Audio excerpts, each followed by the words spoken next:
One who's stuck in the realm of right and wrong, okay, not okay,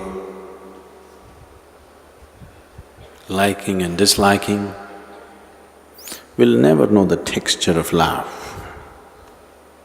Rumi is a lover. So he's talking a language which doesn't belong to right and wrong. Rumi is talking about a field or a realm beyond right and wrong, which if he works up his love, when it becomes intense enough, once in a way he gets to that realm or that field that he's talking about.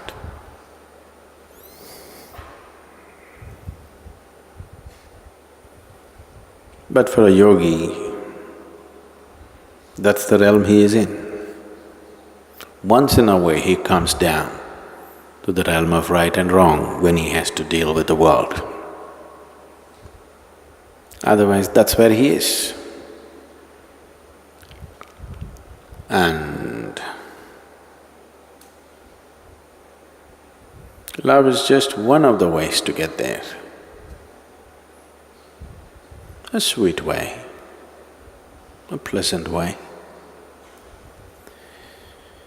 But the problem with pleasantness is when something gets pleasant, for a lot of people, the journey gets pleasant, they'll never make it to the destination. It's unfortunate. It's wonderful if the journey is pleasant. It's the best way, the most intelligent way to get to the destination is making the journey pleasant and beautiful. But unfortunately, most people will not make it to the destination if their journey gets very pleasant. They'll park themselves right there in their pleasantness.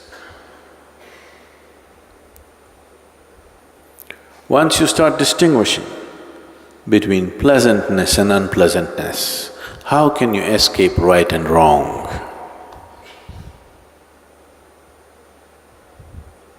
Once you start choosing what is pleasant, what is unpleasant, you cannot escape what is right and what is wrong.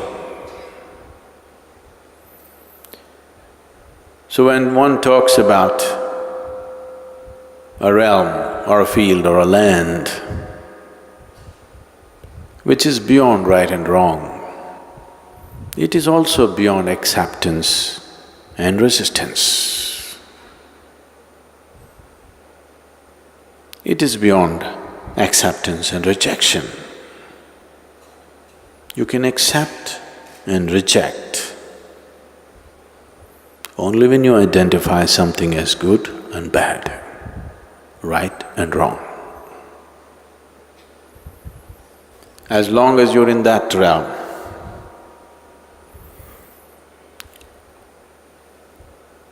you will enjoy likes and dislikes. If you are placed in that which you consider as good, you'll enjoy that. If you are placed in that which you consider as bad, you will suffer that. In this state, this generally, here in this culture, we just dismiss this as rajas. Rajasic means like and dislike, pleasantness and unpleasantness, right and wrong, all these things. This state is very important for conducting the affairs of the world. But if you want to rule the inner kingdom, this is no good. If you want to be some kind of a boss, some kind of a king in this world, you must know what's right and wrong. You must know what's good and bad. If you can't discriminate, you cannot rule this world. But if you want to be a king of the inner world, then if you are in this right and wrong, you will never get there. That will not be your realm. You can think, you can emote, because thoughts and emotions belong to this. The moment you think, you cannot think beyond right and wrong. You cannot think beyond good and bad. So your thoughts and your emotions belong to this realm of right and wrong. Once you are beyond that and you're in a field of where there is no right and wrong, there is no thought, nor is there emotion in this. Oh, is life barren? No thought, no emotion. Is life barren? No.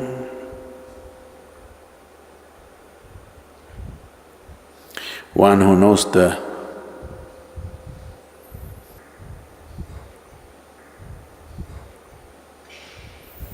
boundless ecstasy of nothingness,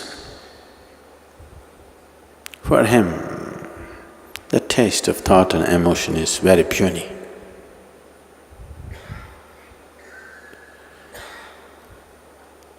One who is constantly trapped in thought and emotion, right and wrong, in the dualities of life, because he doesn't know any better and he doesn't know how to get beyond this, he has to celebrate this somehow. He has to eulogize this. He has to make this the highest.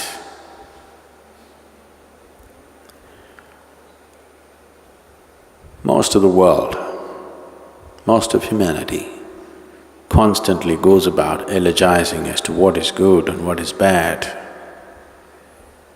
good qualities, bad qualities. This is what is loved and respected and acknowledged in the world. Simply sitting here, called stupid, no good. Once there is no right and wrong,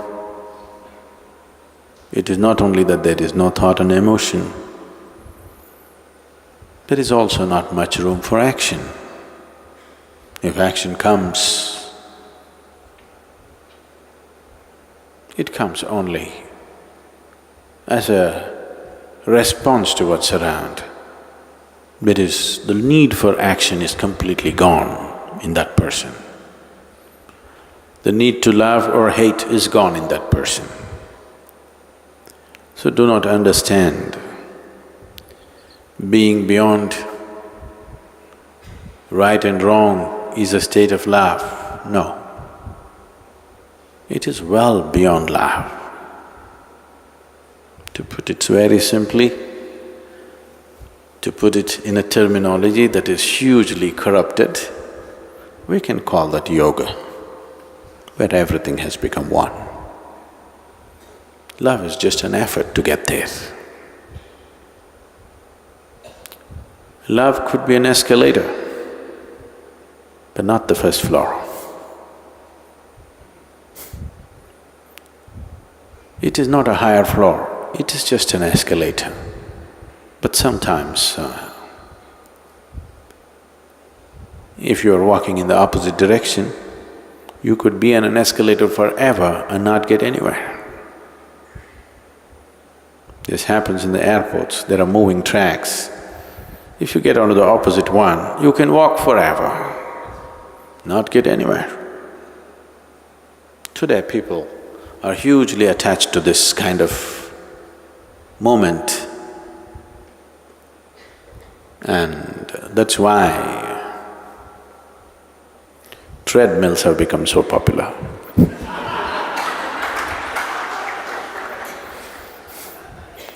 You can walk forever, run forever, not getting anywhere.